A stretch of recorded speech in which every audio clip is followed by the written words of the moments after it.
नमस्कार बच्चों, कैसे हो आप सब। उम्मीद करता हूं कि आप सब अच्छे होंगे और आपकी पढ़ाई बहुत अच्छी चल रही होगी। तो चलिए शुरू करते हैं आज की वर्कशीट। और आज की वर्कशीट है क्लास 9 के हिंदी विषय की वर्कशीट नंबर 24। बच्चों, हम लोग क्लास 9 में दो बैलों की कथा को पढ़ रहे हैं और इसमें कथा आगे बढ़ती है। हीरा और मोती दो बैल थे और ये इनके मालिक के रिश्तेदार कुछ दिनों के लिए उधार मांग कर ले गए थे, लेकिन ये वहां से भाग चले और भागने के क्रम में किसी दूसरी जगह एक कसाई के घर में कैद हो जाते हैं। तो उसके आगे की कथा।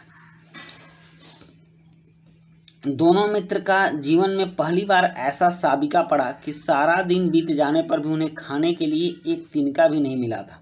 साबिका मतलब सरोकार होता है, मतलब कि दोनों मित्रों का सरोकार पहली बार ऐसे दिन से पड़ा था जिस दिन को उनको खाने को कुछ भी नहीं मिला था। उन्हें समझ नहीं आता था कि यह कैसा स्वामी है, कैसा आदमी है। इससे तो गया ही अच्छा था। गया मतलब उनके मालिक का जो रिश्तेदार था वही अच्छा था। कम से कम रूखा सूखा तो देता ही था। यहाँ कई भैंसें थी, कई बकरियां, कई घोड़े, कई गधे, पर किसी के सामने चारा न था। चारा मतलब खाने का सामान। सभी जमीन पर मुर्दों की तरह पड़े थे। इनमें कई तो इतने कमजोर थे कि खड़े भी नहीं हो सकते थे। सारा दिन दोनों मित्र फाटक पर टकटकी लगाए ताकते रहते, पर कोई चारा लेकर नहीं आया। थक हार कर दोनों ने दीवार की नमकीन मिट्टी चाटनी शुरू की, पर इससे उन्हें क्या तृप्ति मिलती। मतलब उनका भूख चरम पर था और अंत में उन लोगों ने यह फैसला किया कि दीवार की जो नमकीन मिट्टी है इसी को चाट कर भूख मिटा लेते हैं। पर इससे क्या होता है, मिट्टी चाटने से किसका भूख मिटता है। अब कुछ प्रश्न है कि ये दोनों मित्र कौन थे, और दूसरा प्रश्न है कि दोनों मित्र इस समय कहाँ थे तथा उन्हें क्या बात समझ नहीं आ रही थी। प्रश्न 3 है कि वहाँ और कौन कौन से जानवर थे तथा उनकी क्या दशा थी। प्रश्न 4 है थक हार कर बैलों ने भूख मिटाने का क्या उपाय किया। और प्रश्न 5 है साबिका शब्द का क्या अर्थ है। तो चलिए अब इन प्रश्नों के उत्तर करते हैं। प्रश्न 1, ये दोनों मित्र कौन थे। उत्तर, हीरा और मोती नामक बैल थे। प्रश्न 2 है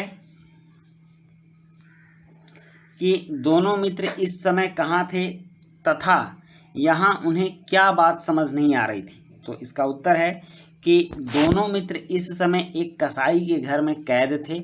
उन्हें यह बात समझ नहीं आ रही थी कि यहाँ का स्वामी कैसा है जो किसी को भोजन नहीं देता है। प्रश्न 3 है कि वहाँ और कौन कौन से जानवर थे तथा उनकी क्या दशा थी। तो इसका उत्तर है कि वहाँ कई भैंसें थीं, बकरियां थीं, घोड़े और गधे भी थे जो जमीन पर मुर्दों की तरह पड़े थे। इनमें से कई तो इतने कमजोर थे कि खड़े भी नहीं हो सकते थे। और फिर प्रश्न 4 है कि हार थक कर बैलों ने भूख मिटाने का क्या उपाय किया। तो इसका उत्तर है कि हार थक कर बैलों ने भूख मिटाने के लिए दीवार की नमकीन मिट्टी चाटनी शुरू कर दी।